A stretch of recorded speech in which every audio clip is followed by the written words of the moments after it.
a sujeira de Dras Leona. Eles almoçaram em Fazalote, o movimentado vilarejo perto do lago.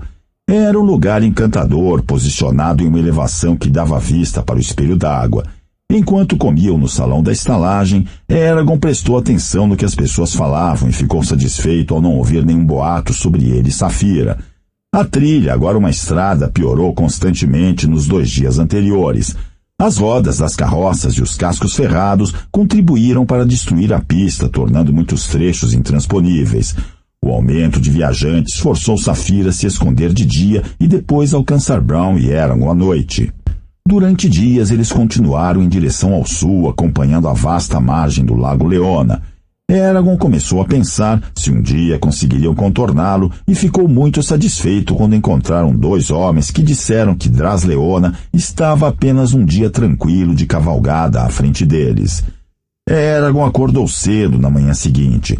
Seus dedos agitavam-se por causa da expectativa de finalmente encontrar os Hazak. Vocês 2 devem ter cuidado, disse Saphira. Os Hazak podem ter espiões procurando viajantes com as suas descrições. Faremos o melhor possível para passarmos despercebidos, garantiu a ela. Saphira abaixou a cabeça até que os olhos dele se encontraram. Talvez, mas saiba que não poderei ir protegê-lo como fiz com os Urgaus. Estarei longe demais para poder vir em seu socorro e também não sobreviveria por muito tempo naquelas ruas estreitas se fosse atender aos seus pedidos. Siga os conselhos de Bronn nesta caçada, ele tem bom senso. Eu sei, disse em tom melancólico. Você irá com Bronn até os Varden? Assim que os Hazaks estiverem mortos, ele vai querer levá-lo até eles. E como Galbatorix ficará furioso por causa da morte dos Hazak, talvez essa seja a coisa mais sensata a fazer. Eragon esfregou os braços. Não quero lutar contra o Império o tempo todo como os Varden fazem. A vida é muito mais do que uma guerra constante. Teremos tempo para pensar nisso assim que os Hazak forem eliminados. Não tenha tanta certeza disso, alertou-o, e em seguida foi se esconder até a noite. A estrada estava repleta de fazendeiros que levavam seus produtos para o mercado em Dras Leona. Bronn e Eragon foram forçados a diminuir a velocidade de sua cavalgada, pois tinham de esperar as carroças que bloqueavam a passagem.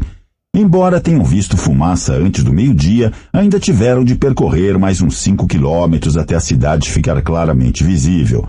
Ao contrário de Term, que foi planejada, Dras Leona era uma confusão embaralhada que se espalhava até perto do lago Leona.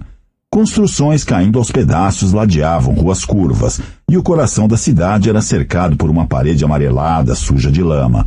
A vários quilômetros ao leste, uma montanha de rocha nua arranhava o céu com torres e colunas como um navio tenebroso.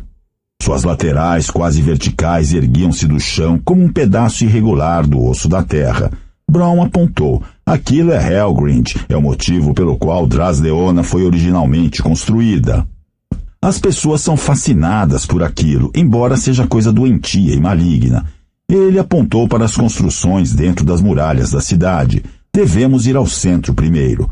Enquanto caminhavam lentamente na estrada para Dras Leona, Eragon viu que a construção mais alta na cidade era uma catedral que se avultava atrás dos muros. Era muito parecida com Helgrind, especialmente quando seus arcos e torres elevadas ficavam iluminados. O que eles adoram? Perguntou Eragon. Bronn fez uma expressão de desgosto. As orações vão para Helgrind. Eles praticam uma religião cruel, pois bebem sangue humano e fazem oferenda de carne humana. Os sacerdotes quase sempre carecem de partes do corpo, pois acreditam que quanto mais carne e ossos abandonam, menos ficam presos ao mundo mortal. Passam grande parte do tempo debatendo sobre qual dos 3 picos de Helgrind é o mais alto, sobre qual deles é o mais importante e se o quarto, que é o menor, devia ser incluído na oração deles. Isso é horrível, disse Eragon tremendo.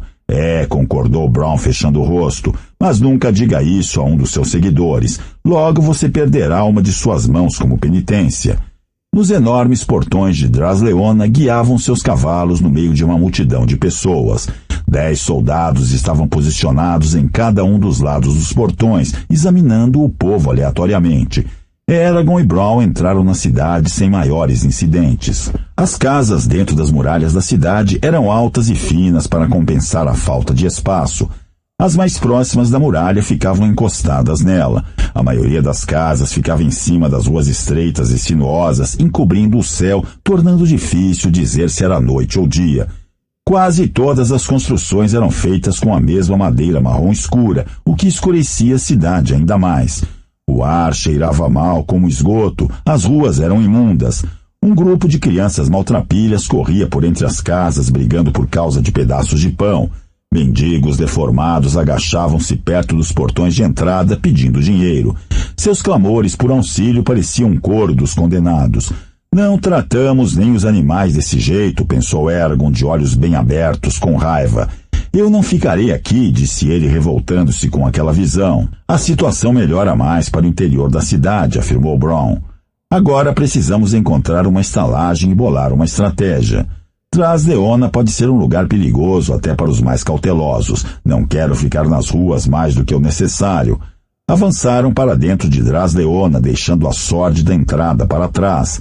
Ao chegarem às partes mais ricas da cidade, Eragon pensou: como essas pessoas podem viver em paz quando o sofrimento ao redor delas é tão óbvio? Acharam acomodações na Globo Dourado, que era uma estalagem barata, mas não decrépita. Uma cama estreita estava espremida contra uma das paredes do cômodo, tendo ao seu lado uma mesa bamba e uma bacia. Eragon deu uma olhada no colchão e disse: vou dormir no chão. Deve haver naquela coisa insetos bastante para me devorarem vivo. Bem, eu não quero privá-los de uma refeição, disse Bronn, jogando suas bolsas no colchão. Eragon colocou as suas no chão e tirou seu arco. E agora? Perguntou ele. Vamos procurar comida e cerveja. Depois disso, dormir. Amanhã podemos começar a procurar pelos Razak. Antes de saírem do quarto, Bronn alertou: não importa o que aconteça, tenha cuidado para não soltar a língua. Teremos de partir imediatamente se formos descobertos. A comida da estalagem era suportável, mas a cerveja era excelente. Quando voltaram cambaleantes para o quarto, a cabeça de Eragon zumbia prazerosamente. Desenrolou seus cobertores no chão e jogou-se embaixo deles enquanto Bronn despencava na cama. Pouco antes de dormir, Eragon fez contato com Saphira. Ficaremos aqui durante alguns dias, mas não serão tantos quanto em Term. Quando descobrirmos onde os Razak estão, você poderá nos ajudar a pegá-los. Falarei com você de manhã. Eu não estou pensando claramente agora. Você andou bebendo, veio o pensamento acusador. Eragon ponderou sobre isso por um instante e teve de concordar que ela estava absolutamente correta. A reprovação era clara, mas tudo que ela disse foi: não sentirei inveja de você pela manhã. Não, resmungou Eragon, mas Bronn sentirá. Ele bebeu 2 vezes mais do que eu. A trilha do óleo. O que eu tinha em mente, pensou Eragon de manhã.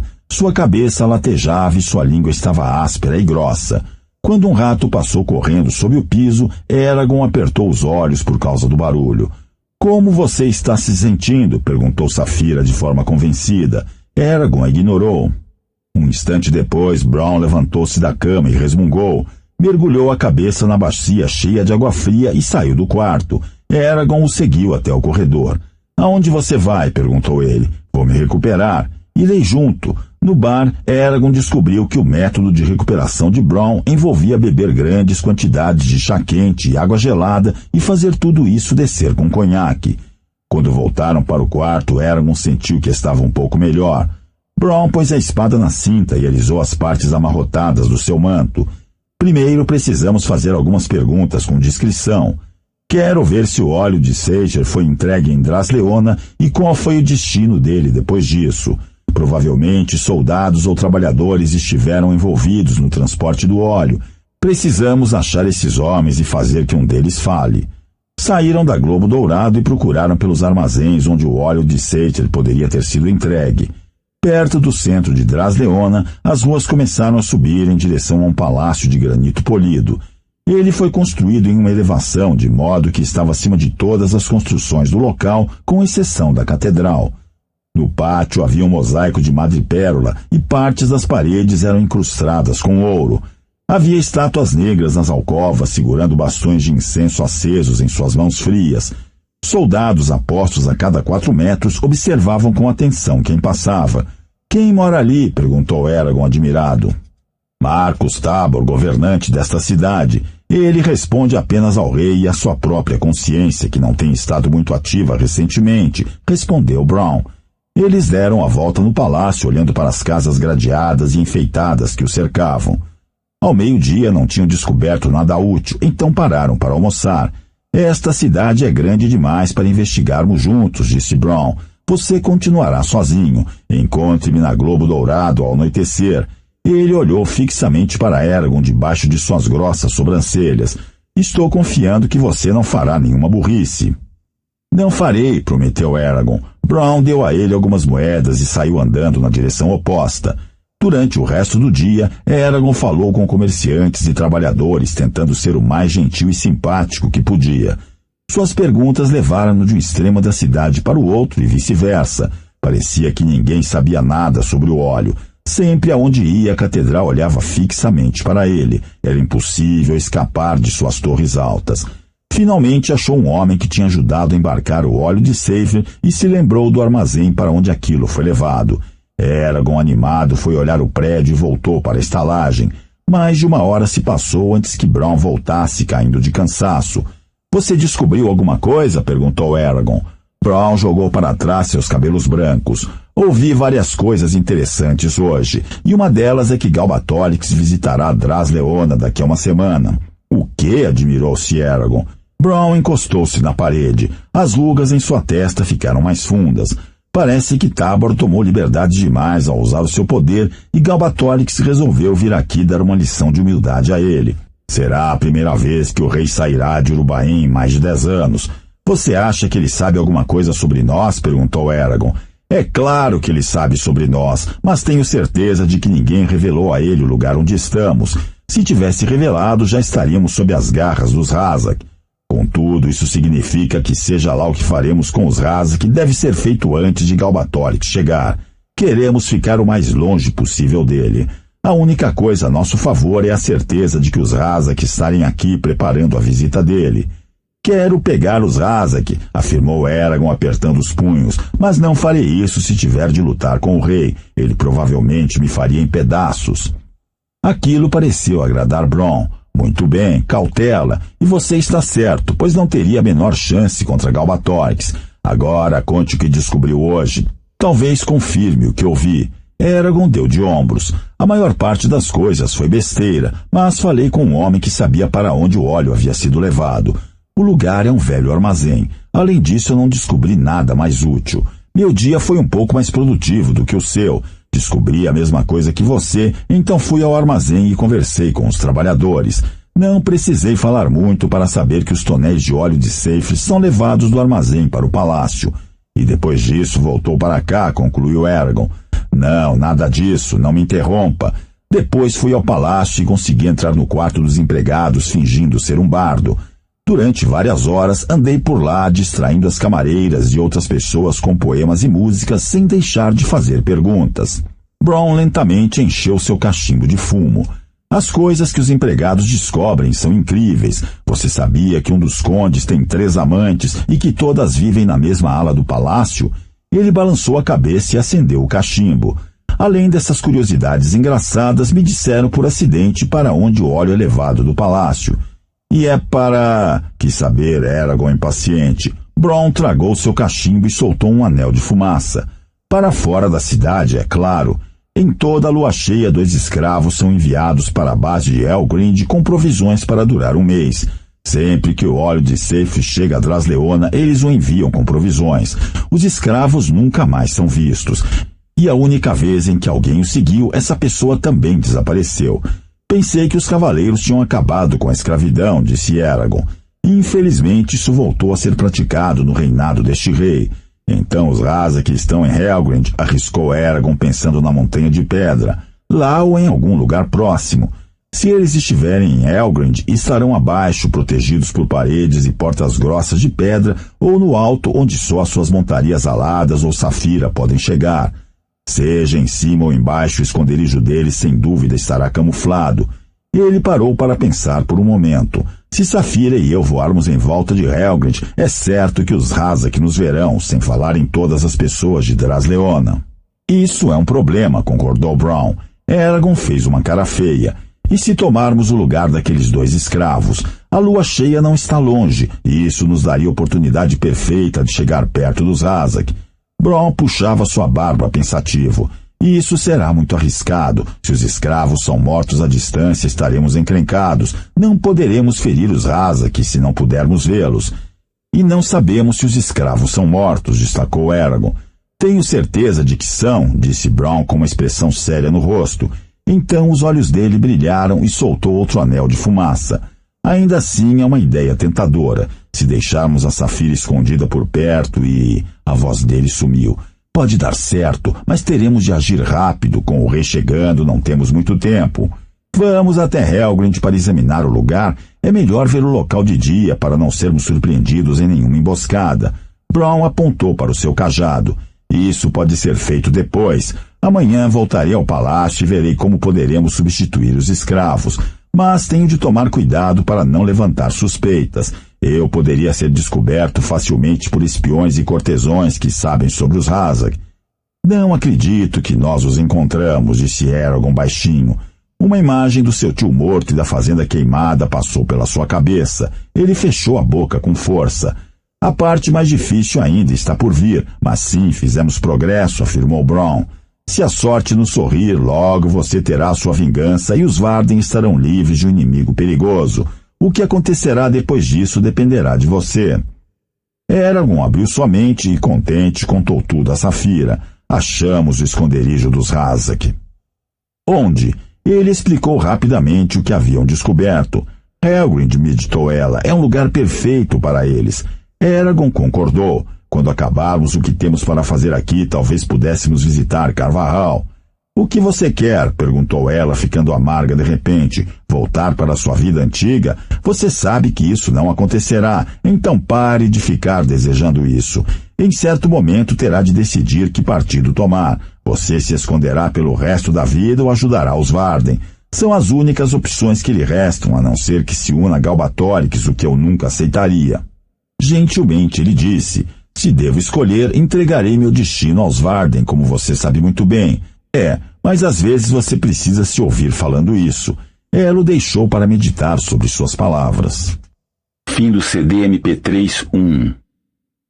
Adoradores de Helgrind. Eragon estava sozinho no quarto quando acordou. Na parede havia um bilhete rabiscado com carvão onde se lia: Eragon, hoje chegarei muito tarde. As moedas para você comprar comida estão sob o colchão. Explore a cidade, divirta-se, mas não deixe que ninguém o reconheça. Bron. PS. Evite o palácio. Não vá a lugar nenhum sem o seu arco. Mantenha-o preparado. Eragon apagou tudo que estava escrito na parede e pegou o dinheiro embaixo da cama. Pendurou o arco em suas costas, pensando: eu queria não ter de andar armado o tempo todo. Saiu da estalagem e caminhou vagarosamente pelas ruas, parando para observar qualquer coisa que o interessasse. Havia muitas lojas incomuns, mas nenhuma era tão singular quanto a loja de ervas de Angela em Term. Às vezes olhava furioso para as casas escuras e claustrofóbicas, desejando estar livre daquela cidade. Quando ficou com fome, comprou uma fatia de queijo, um pedaço de pão e os comeu sentado em um meio-fio. Mais tarde, em uma esquina distante em Drasleona, ouviu um leiloeiro declamar uma lista de preços. Curioso, seguiu em direção à voz e chegou a uma passagem larga entre duas casas. 10 homens estavam em uma plataforma da altura da cintura.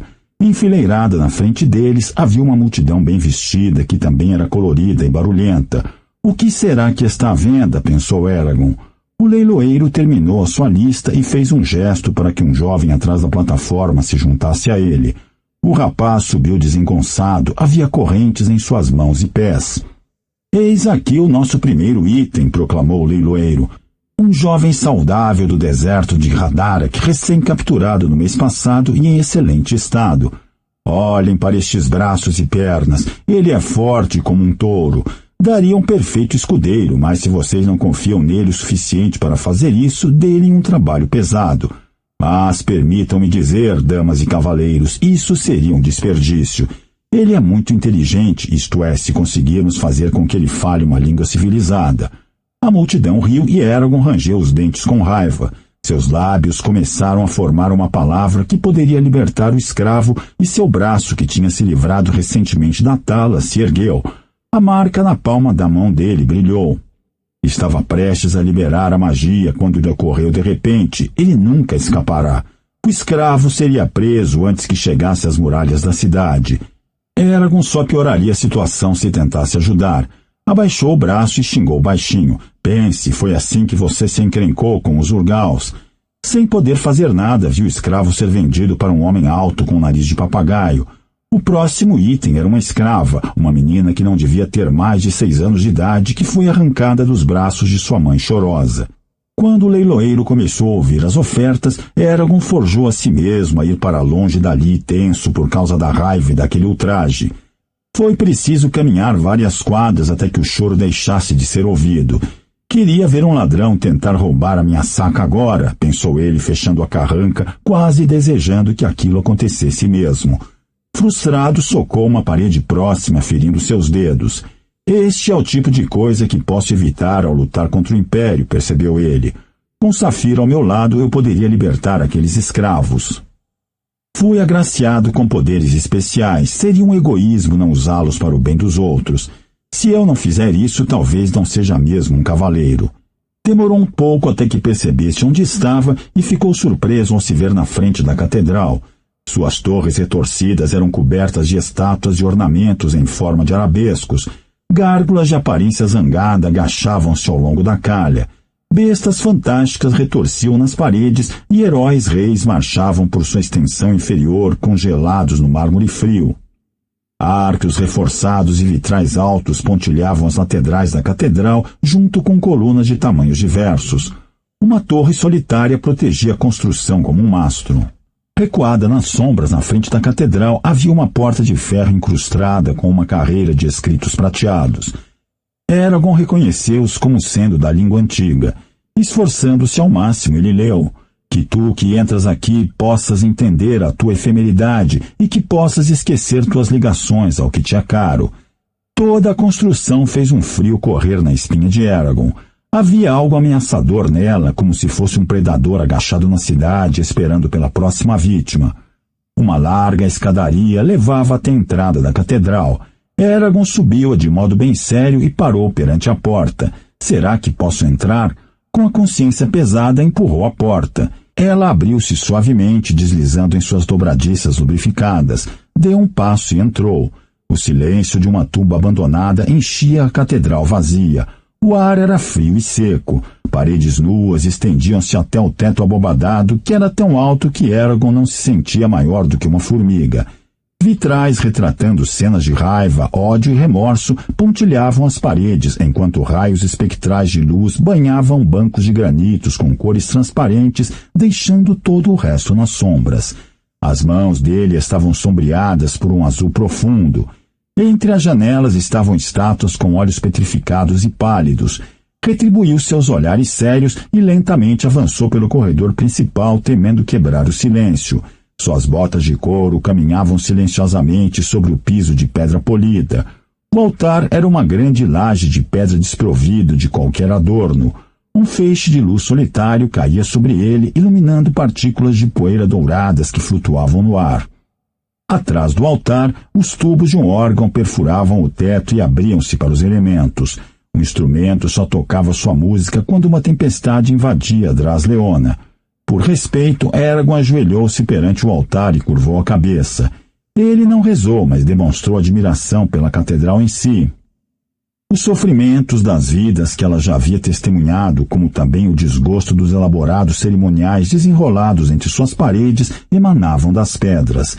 Era um lugar amedrontador, exposto e frio, mas naquele ambiente frígido veio um vislumbre da eternidade e talvez dos poderes que estavam lá. Finalmente, Eragon inclinou sua cabeça e levantou-se. Calmo e com expressão séria, sussurrou palavras para si mesmo na língua antiga. Depois virou-se para sair. Ficou paralisado. O coração dele disparou e começou a bater como um tambor. Os Rasa que estavam na entrada da catedral observando. Suas espadas estavam desembainhadas. Suas lâminas ganhavam um aspecto mais sangrento devido à luz avermelhada. Um chiado sibilante saiu do Razak menor. Nenhum deles se mexeu. O ódio cresceu em Eragon. Procurava os Razak há tantas semanas que a dor de seus assassinatos havia se aplacado dentro dele, mas sua vingança agora era iminente. A ira dele explodiu como um vulcão, abastecida ainda mais pela fúria provocada pela situação dos escravos. Um rugido saiu dos seus lábios, ecoando como um trovão quando sacou depressa o arco de suas costas. Com habilidade, colocou uma flecha na corda e a soltou. 2 mais seguiram a primeira instantes depois. Os Razak desviaram-se com um pulo das flechas em uma velocidade sobre-humana. Sibilaram ao correrem pelo corredor entre os bancos da igreja. Seus mantos debatiam-se como asas de corvos. Eragon foi pegar outra flecha, mas cautelosamente parou a mão. Se eles sabiam onde me achar, Brown deve estar em perigo também. Eu preciso alertá-lo. Depois, para o horror de Eragon, uma fila de soldados formou-se na catedral e ele viu de relance um monte de uniformes acavalando-se do lado de fora da porta. Eragon olhou nervoso os Razak que partiam para o ataque, depois se virou procurando um meio de fugir. Um vestíbulo à esquerda do altar chamou a sua atenção. Pulou no corredor arqueado e saiu correndo por uma passagem que levava a um claustro onde havia um campanário. As batidas dos pés dos Razak atrás dele fizeram-no apertar o seu passo até que o corredor terminasse abruptamente com uma porta fechada. Bateu com força, tentando arrombá-la, mas a madeira era forte demais. Os Razak estavam quase em cima dele. Desesperado, respirou fundo e gritou, "Gerda!" Com um clarão, a porta foi feita em pedaços e caiu no chão. Eragon pulou para dentro do pequeno aposento e continuou a correr. Passou por vários cômodos, assustando um grupo de sacerdotes. Gritos e xingamentos seguiram-no. O sino do claustro deu o alarme. Eragon entrou em disparada por uma cozinha, passou por um par de monges e saiu a toda velocidade por uma porta lateral. Derrapou e parou em um jardim cercado por um muro alto de tijolos, desprovido de qualquer lugar onde pôr as mãos. Não havia outras saídas. Eragon virou-se para sair, mas ouviu um chiado baixo quando os Razak se emparelharam ao lado da porta. Desesperado, correu para cima do muro, os seus braços latejavam. A magia não poderia ajudá-lo naquele momento. Se tentasse quebrar a muralha de tijolos, poderia ficar cansado demais para correr. Ele pulou, com os braços esticados, somente as pontas dos dedos dele alcançaram a extremidade do muro. O resto do seu corpo se bateu contra os tijolos, fazendo-o perder o fôlego. Eragon respirou fundo e tentou se manter pendurado, fazendo de tudo para não cair. Os Razak entraram sorrateiramente no jardim, balançando suas cabeças de um lado para o outro, como lobos farejando sua presa. Eragon sentiu que eles se aproximavam e usou todas as suas forças para se suspender. Seus ombros doeram quando se jogou por cima do muro e caiu do outro lado. Cambaleou, recuperou o equilíbrio e saiu a toda por um beco no momento em que os Razak pularam o muro. Eletrizado, Eragon aumentou a velocidade da corrida. Correu por quase 2 quilômetros antes de parar para recuperar o fôlego. Sem ter certeza se havia despistado os Razak, entrou em um mercado movimentado e mergulhou embaixo de uma carroça que estava estacionada ali. Como eles me encontraram? Pensou ele ofegante. Eles não deviam saber onde eu estava, a não ser que algo tenha acontecido a Brown. Ele fez contato mental com Saphira e disse, os Razak me encontraram, nós todos estamos em perigo. Veja se Brown está bem. Se estiver, avise-o e peça que me encontre na estalagem. E esteja pronta para vir voando para cá o mais rápido possível. Talvez precisaremos da sua ajuda para fugir. Ela ficou em silêncio e disse sumariamente, ele vai encontrá-lo na estalagem. Não fique parado, você está em grande perigo. Como se não soubesse, resmungou ele ao sair debaixo da carroça. Eragon voltou correndo para a estalagem Globo Dourado, arrumou os pertences deles rapidamente, selou os cavalos e levou-os para a rua. Brown chegou logo depois com o seu cajado na mão, olhando de cara feia. Ele montou em fogo na neve com um pulo e perguntou, o que aconteceu? Eu estava na catedral quando os Razak apareceram de repente atrás de mim, respondeu Eragon montando em Caddoc. Voltei correndo o mais rápido possível, mas eles podem chegar a qualquer minuto. Saphira vai nos encontrar assim que sairmos de Drasleona. Temos de sair das muralhas da cidade antes que eles fechem os portões, se já não os fecharam, disse Brown. Se estiverem fechados, será quase impossível escaparmos. Não importa o que você faça, não se separe de mim. Eragon ficou tenso quando uma fileira de soldados apareceu marchando no final da rua. Bronn xingou, bateu em fogo na neve com as rédeas e saiu galopando. Eragon inclinou-se em cima de Caddoc e seguiu Bronn. Eles deixaram de bater por pouco várias vezes durante a cavalgada frenética e perigosa, passando por grupos numerosos de pessoas que entupiam as ruas ao se aproximarem das muralhas da cidade. Quando os portões finalmente ficaram ao alcance da vista, Eragon puxou as rédeas de Caddoc apavorado. Os portões já estavam fechados até a metade e uma fila dupla de guardas bloqueava a passagem deles. «Eles nos farão em pedacinhos», exclamou. «Precisamos tentar escapar», disse Bronn, e sua voz tinha um tom duro. «Eu cuidarei dos guardas, mas você tem de manter os portões abertos para passarmos». Eragon concordou com a cabeça, rangeu os dentes e enterrou seus calcanhares em Caddoc. Eles avançaram para cima das fileiras de soldados determinados que abaixaram suas lanças, deixando-a na altura do peito dos cavalos e afirmaram a outra ponta das suas armas no chão. Embora os cavalos bufassem de medo, Eragon e Bronn conseguiram mantê-los no curso. Eragon ouviu os soldados gritando, mas manteve sua atenção nos portões que se fechavam cada vez mais, centímetro por centímetro. Ao se aproximarem das lanças pontudas, Bronn ergueu a mão e falou. As palavras atingiram-nos com precisão. Os soldados caíram para os lados como se suas pernas tivessem sido cortadas. O espaço entre os portões diminuía a cada segundo. Esperando que o esforço que faria não fosse demais para ele, Eragon concentrou-se invocando seu poder e gritou: «Dugrin de Rhuder!» Um rangido produzindo um som grave emanou dos portões quando eles tremeram, parando de se mover por completo. A multidão e os guardas ficaram em silêncio, olhando tudo aquilo com espanto. Acompanhados pelo som dos cascos dos cavalos batendo no chão, Bronn e Eragon saíram correndo, deixando para trás os portões de Drasleona. No instante em que estavam livres, Eragon liberou os portões. Eles tremeram e fecharam-se, fazendo um grande barulho. Ele se inclinou devido ao cansaço esperado, mas conseguiu continuar cavalgando. Bronn os observava preocupado. A corrida continuou até se afastarem de Drasleona, enquanto os trompetes de alarme ecoavam nas muralhas. Saphira esperava por eles na divisa da cidade, escondida atrás de algumas árvores. Os olhos dela ardiam, sua cauda chicoteava para frente e para trás.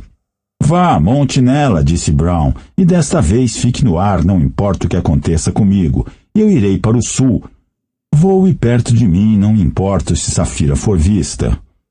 Eragon montou em Saphira rapidamente. Enquanto o solo se afastava embaixo dele, viu Bronn galopando ao longo da estrada.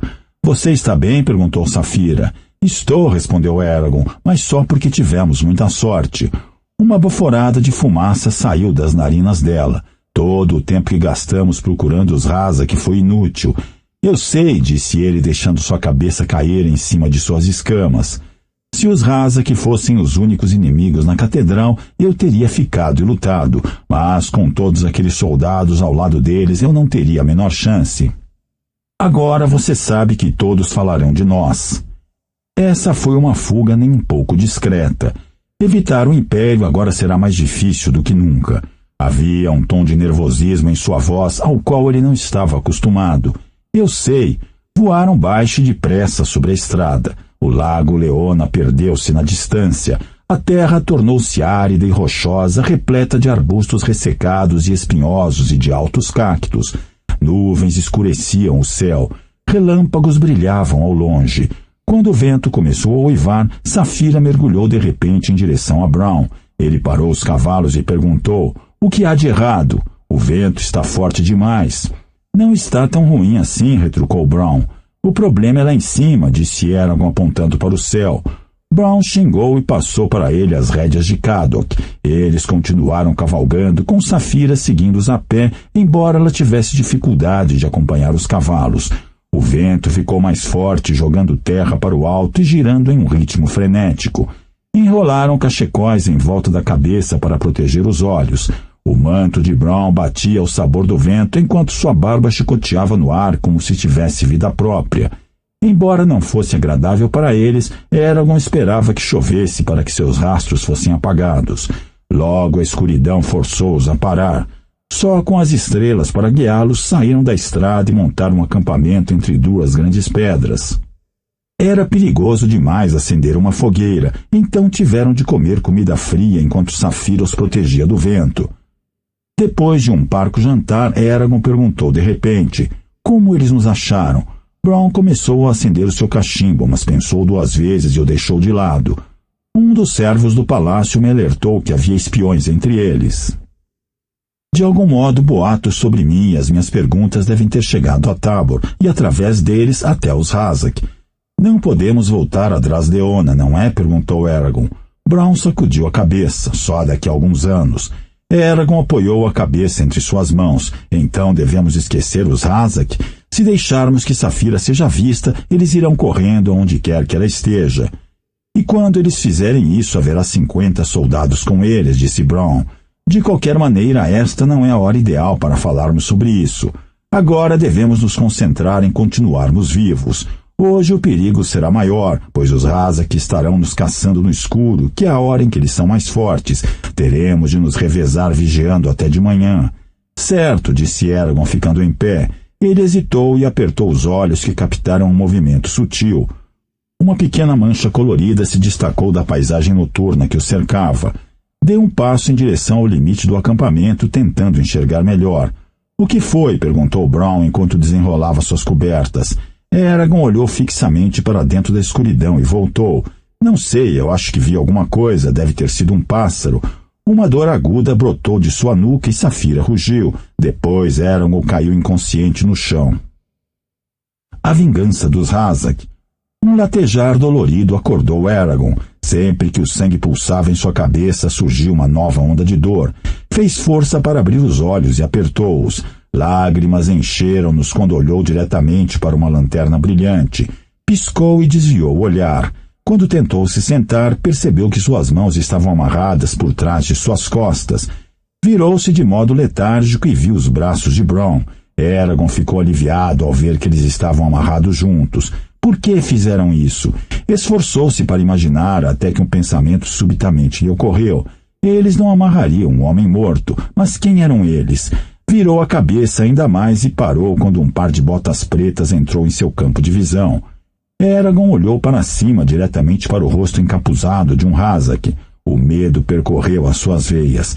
Tentou recorrer à magia e começou a pronunciar uma palavra que mataria os Hazak, mas então parou intrigado.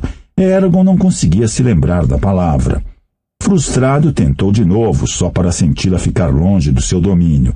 Acima dele, o Hazak ria satisfeito. A droga está agindo, não está?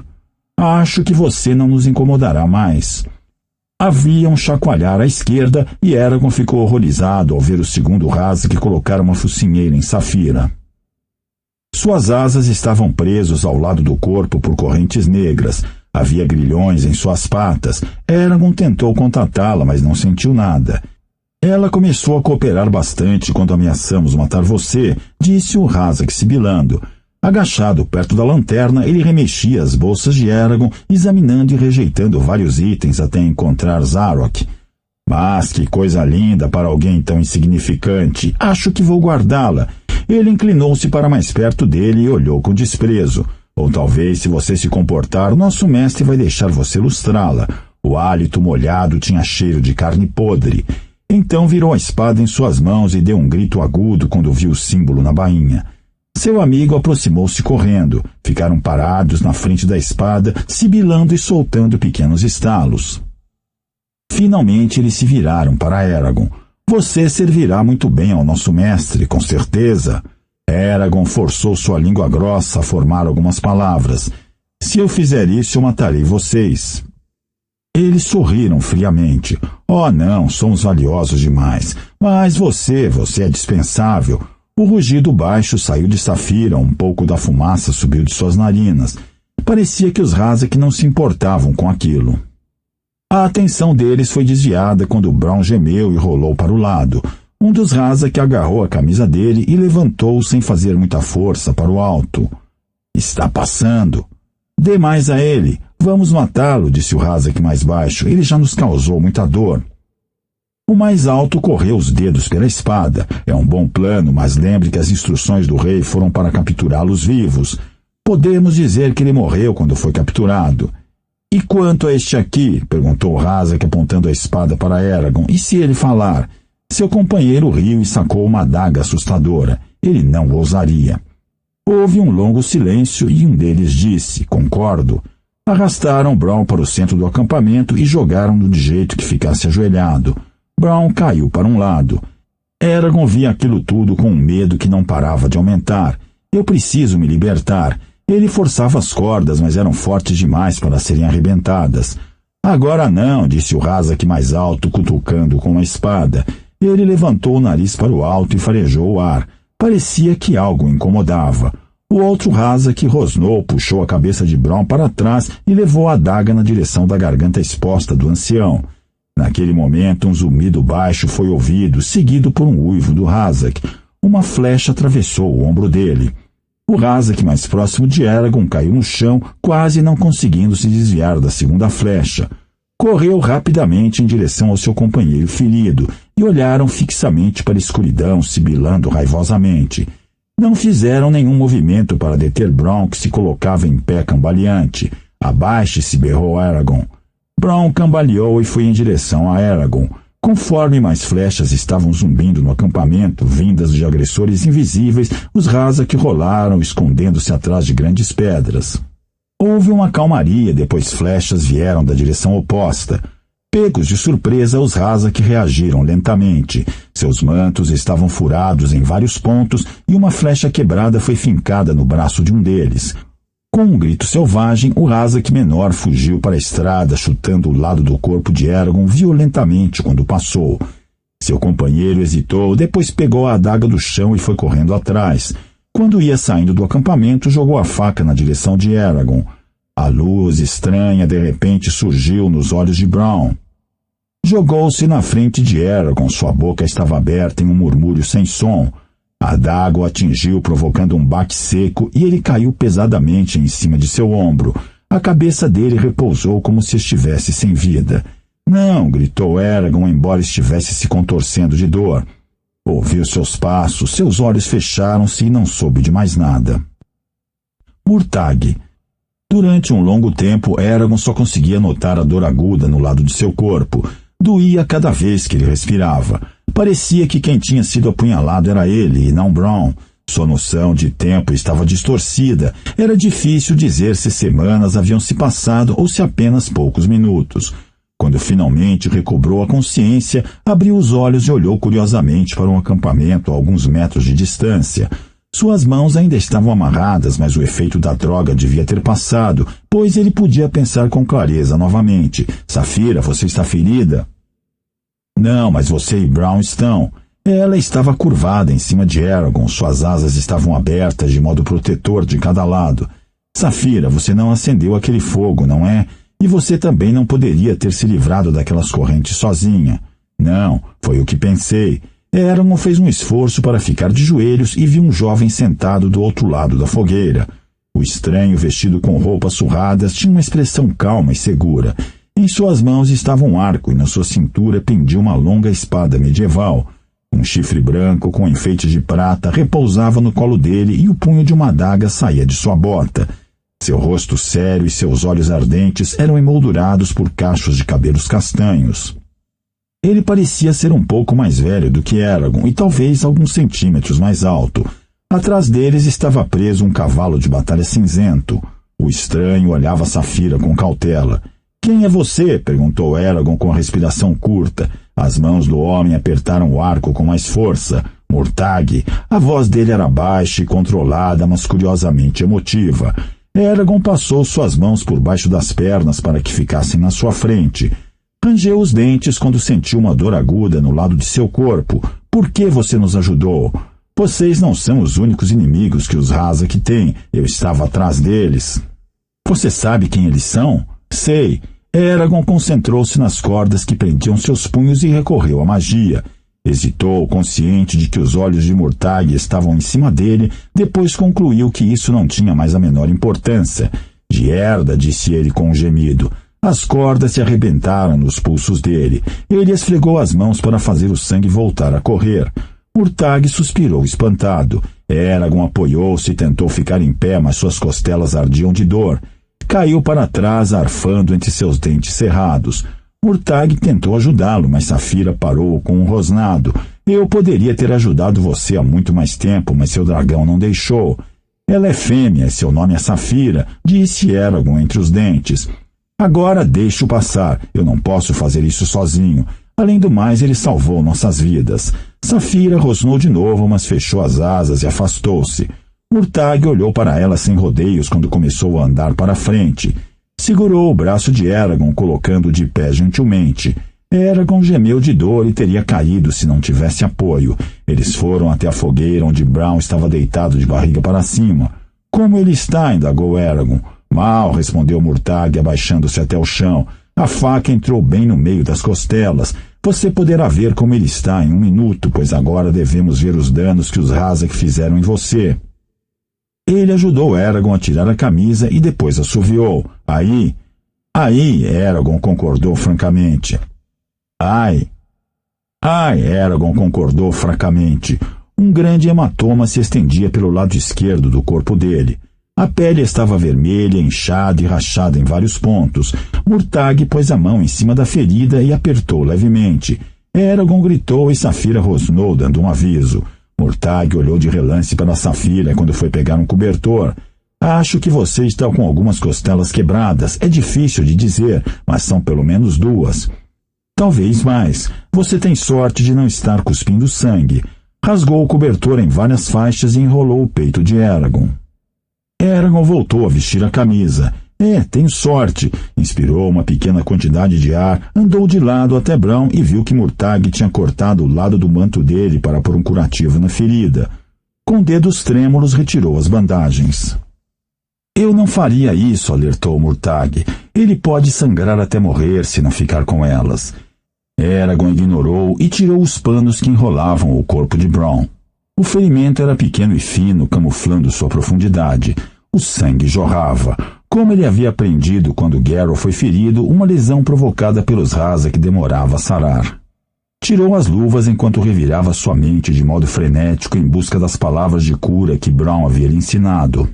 Ajude-me, Safira, implorou. Estou fraco demais para fazer isso sozinho.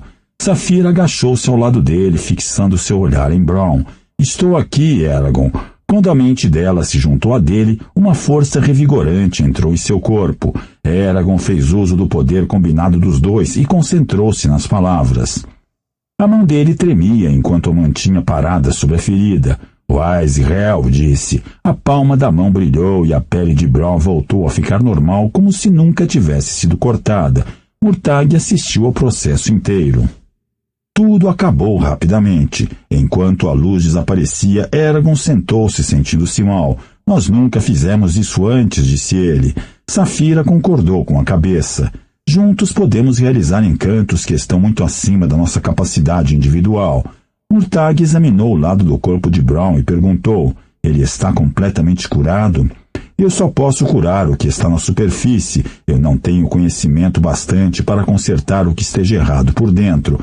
Agora depende dele, eu fiz o que podia. Eragon fechou os olhos por um momento extremamente cansado. Parece que a minha cabeça está nas nuvens. Provavelmente você precisa comer, disse Murtag. Eu farei uma sopa. Enquanto Murtag preparava a refeição, Eragon imaginava quem era aquele estranho. A espada e o arco dele eram da melhor qualidade possível, como também o chifre que ele carregava. Ou era um ladrão ou devia estar acostumado com dinheiro, muito dinheiro. Por que ele estava perseguindo os Razak? O que eles fizeram para tê-lo como inimigo? Será que trabalha para os Varden? Murtag deu a ele uma tigela de caldo. Eragon o tomou e perguntou, quanto tempo faz desde que os Razak fugiram? Algumas horas. Precisamos partir antes que voltem com reforços. Você pode até conseguir viajar, disse Murtag e apontou para Bronn, mas ele não consegue. Ninguém consegue se levantar e sair cavalgando depois de ser esfaqueado entre as costelas. Se fizermos uma maca, você conseguirá carregar Bronn com suas garras como fez com Geralt? Perguntou Eragon a Safira. Conseguirei, mas o pouso não será dos melhores. Não importa, desde que você consiga. Safira pode levá-lo, mas precisamos de uma maca. Você pode fazer uma? Eu não tenho forças, disse Eragon para Murtag. Esperem aqui. Murtag saiu do acampamento, espada desembainhada. Eragon foi mancando até as suas bolsas e pegou o seu arco no local onde ele havia sido jogado pelos Razak. Ele o pendurou, ajeitou sua aljava e pegou o Zarok que estava caído nas sombras. Por último, pegou um cobertor para a maca. Murtag voltou com 2 troncos de árvores jovens, colocou-os lado a lado no chão e passou o cobertor entre as traves. Depois que prendeu Bronn cuidadosamente na maca improvisada, Saphira agarrou os troncos e laboriosamente levantou o voo. Nunca pensei que fosse ver uma coisa assim, disse Murtag com um tom de estranheza na voz. Enquanto Saphira desaparecia no céu escuro, Eragon foi mancando até Cado, que montou dolorosamente na cela. Obrigado por ter nos ajudado. Agora você deve partir. Fique o mais longe possível de nós. Você estará em perigo se o Império achá-lo conosco. Não podemos protegê-lo e não quero que nada de mal aconteça a você por nossa causa. Belo discurso, disse Murtag apagando a fogueira. Mas aonde vocês irão? Há algum lugar por perto onde possam descansar em segurança? Não, admitiu Eragon. Os olhos de Murtag brilharam quando viu o punho da espada. Nesse caso, acho que vou acompanhá-los até estarem fora de perigo. Não tenho lugar melhor aonde ir. Além disso, se ficar com vocês, poderei golpear os Razak novamente mais cedo do que se estivesse sozinho. Coisas interessantes acontecem perto de um cavaleiro. Eragon hesitou, pois não tinha certeza se devia aceitar a ajuda de um completo estranho. Contudo, ele não estava nem um pouco satisfeito ao saber que estava fraco demais para discutir esse assunto. Se Murtag não for confiável, Saphira pode colocá-lo para correr. Se quiser, pode vir conosco, ele deu de ombros. Murtag concordou com a cabeça e montou seu cavalo de batalha cinzento. Eragon pegou as rédeas de fogo na neve e começou a cavalgar para longe do acampamento, avançando na vastidão do campo. Uma meia-lua proviu uma luz fraca, e ele sabia que aquilo facilitaria o trabalho dos Razak quanto a localizá-los. Embora Eragon quisesse interrogar mais Murtag, ficou em silêncio, poupando suas energias para a cavalgada. Perto do amanhecer, Saphira disse: Eu preciso parar, minhas asas estão cansadas e Bronn precisa receber cuidados. Descobri um bom lugar para ficarmos. Ele fica a uns 4 quilômetros à frente de onde vocês estão. Encontraram-na sentada na base de uma grande formação de arenito que se elevava em curva do chão como uma grande colina, com as laterais repletas de cavernas de vários tamanhos. Havia abóbadas similares espalhadas por todo aquele local. Saphira parecia estar satisfeita consigo mesma. Achei uma caverna que não pode ser vista do chão. Ela é grande o bastante para todos nós, incluindo os cavalos. Sigam-me. Ela virou-se e começou a escalar o arenito. Suas garras afiadas penetravam na rocha. Os cavalos tiveram dificuldade, pois seus cascos com ferraduras não conseguiam ter aderência no arenito. Eragon e Murtag tiveram de puxar e empurrar os animais durante quase 1 hora até que conseguissem chegar ao local escondido. A caverna tinha uns 30 metros de comprimento e mais de 6 metros de largura. Entretanto, tinha uma entrada estreita que os protegeria do mau tempo e dos olhos dos curiosos. A escuridão tomava conta da extremidade posterior, cobrindo as paredes como se fossem mantas de lã negra e macia. Esplêndido, disse Murtag. Vou pegar lenha para fazer uma fogueira. Eragon foi correndo até Bronn. Saphira o havia posto em uma pequena laje de pedra no fundo da caverna. Eragon segurou a mão fraca de Bronn e olhou ansioso seu rosto escabroso. Depois de alguns minutos, suspirou e aproximou-se da fogueira que Murtag tinha acendido. Comeram em silêncio, depois tentaram dar água a Bronn, mas o ancião não quis beber. Frustrados, esticaram seus cobertores e dormiram. O legado de um cavaleiro. Acorde, Eragon. Ele se mexeu e resmungou. Eu preciso de sua ajuda. Há algo errado. Eragon tentou ignorar a voz e quis voltar a dormir. Levante. Vá embora, reclamou ele. Eragon, um grito ressoou na caverna. Ele levantou-se de repente, tateando à procura de seu arco. Saphira estava curvada em cima de Bronn, que tinha rolado para fora da laje e estava caído no chão da caverna. O rosto dele estava contorcido por causa da dor. Seus punhos estavam cerrados. Eragon foi correndo para perto dele, temendo o pior. Ajude-me a colocá-lo direito, ele vai se machucar, gritou para Murtag, agarrando os braços de Bronn. Ele sentiu uma forte dor no lado do corpo quando o ancião começou a espasmar. Juntos contiveram Bronn até que a convulsão dele passasse. Depois voltaram a colocá-lo cuidadosamente na laje. Eragon tocou a testa de Bronn. A pele estava tão quente que o calor podia ser sentido a quase 3 centímetros de distância. Traga água e panos, disse ele preocupado. Murtagh trouxe o que ele pediu, e Eragon gentilmente umedeceu o rosto de Bronn, tentando baixar a temperatura. Quando a caverna ficou em silêncio novamente, ele notou que o sol brilhava do lado de fora. "Quanto tempo nós dormimos?" perguntou a Saphira. "Um bocado. Eu fiquei observando Bronn durante a maior parte do tempo que vocês dormiram. Ele estava bem até 1 minuto atrás, quando começou a se debater. Acordei você assim que ele caiu no chão." Ele esticou-se, estremecendo porque suas costelas causaram uma dor aguda. Uma mão de repente agarrou o ombro dele. Os olhos de Bronn abriram-se de uma vez e ele fixou o olhar em Eragon. "Você", suspirou ele, "traga-me o odre de vinho." "Bronn", exclamou Eragon, feliz por ouvi-lo falar, "você não devia beber vinho, isso só vai fazer você piorar." "Traga logo, rapaz, apenas traga", suspirou Bronn. A mão dele caiu do ombro de Eragon. "Volto já, espere." Eragon foi correndo em direção aos alforjes e revirou-os freneticamente. "Não estou conseguindo achar", gritou ele, olhando em volta desesperadamente. "Aqui, tome o meu", disse Murtagh, oferecendo uma bolsa de couro. Eragon pegou-a e voltou para Bronn. "Já estou com o vinho", disse ele, se ajoelhando. Murtagh retirou-se para a entrada da caverna para que eles pudessem ter privacidade. As palavras seguintes de Bronn foram fracas e vagas. "Ótimo!" Ele moveu os braços fracamente. "Agora lave a minha mão direita com o vinho." "O quê?" Eragon começou a perguntar. "Sem perguntas, eu não tenho tempo." Intrigado, Eragon abriu o odre e jogou o líquido na mão de Bronn. Esfregou-o na pele do ancião, espalhando entre os dedos e nas costas da mão. "Mais", resmungou Bronn. Eragon jogou mais vinho na mão dele. Esfregou-o vigorosamente até que um corante marrom começou a escorrer da palma da mão de Bronn e então parou. Eragon ficou boquiaberto devido à surpresa. Havia um Gadway Ignácia na palma de Bronn. "Você é um cavaleiro?" perguntou incrédulo. Um sorriso dolorido cintilou no rosto de Bronn. "Uma vez isso foi verdade, mas agora não é mais. Quando eu era jovem, mais jovem do que você é agora, fui escolhido pelos cavaleiros para entrar para a ordem deles. Enquanto eles me treinavam, me tornei amigo de outro aprendiz, Morzan, antes dele virar um renegado."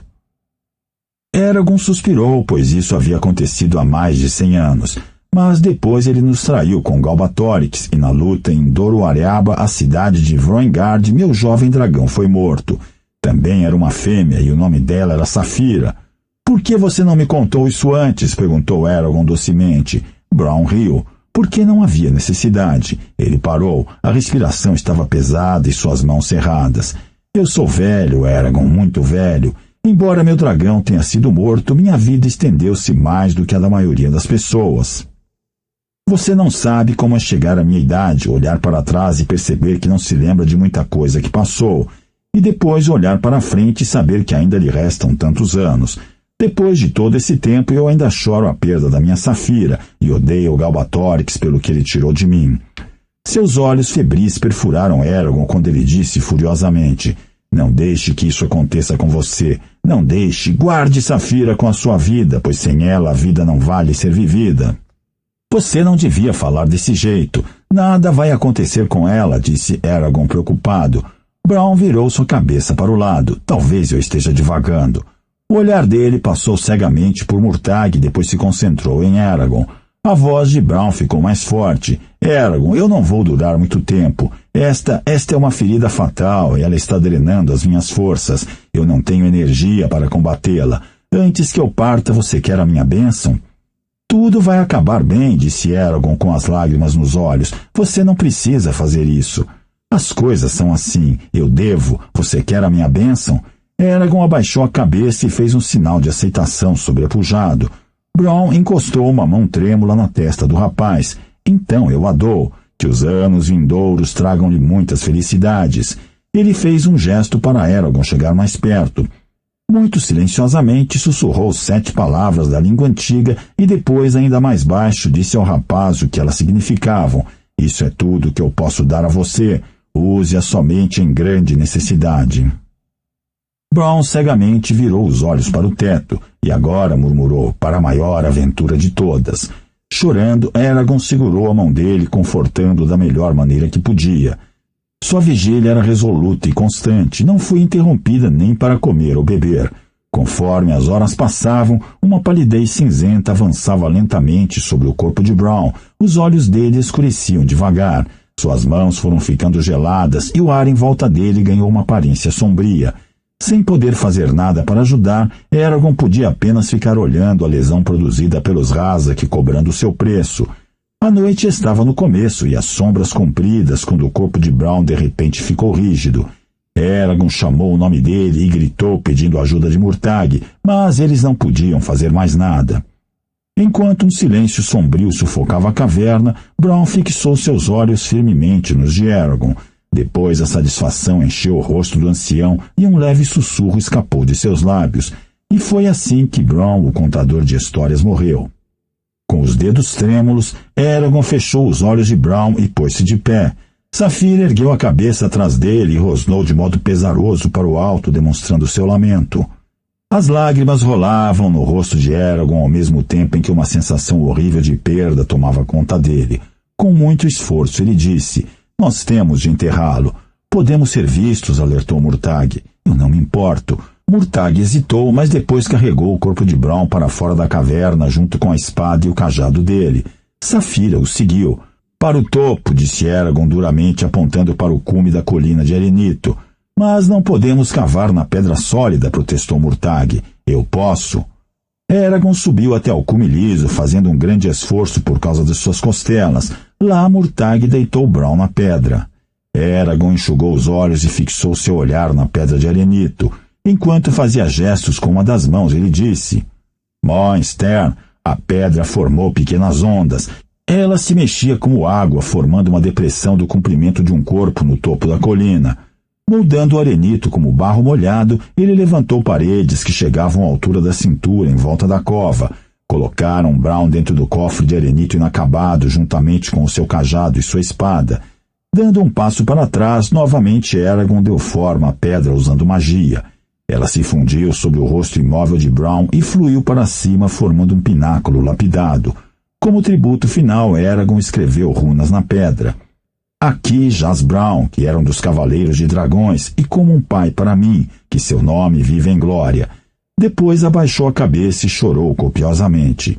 Ele ficou em pé como uma estátua viva até a noite, quando a luz deixou de iluminar a terra. Naquela noite sonhou com a mulher aprisionada novamente. Ele sabia que havia algo errado com ela. A respiração era irregular e ela tremia, mas ele não sabia se era de frio ou de dor. Na semi-escuridão da cela, a única coisa claramente iluminada era a mão dela, que pendia pela beira do catre. Um líquido escuro pingava da ponta dos dedos. Eragon sabia que era sangue.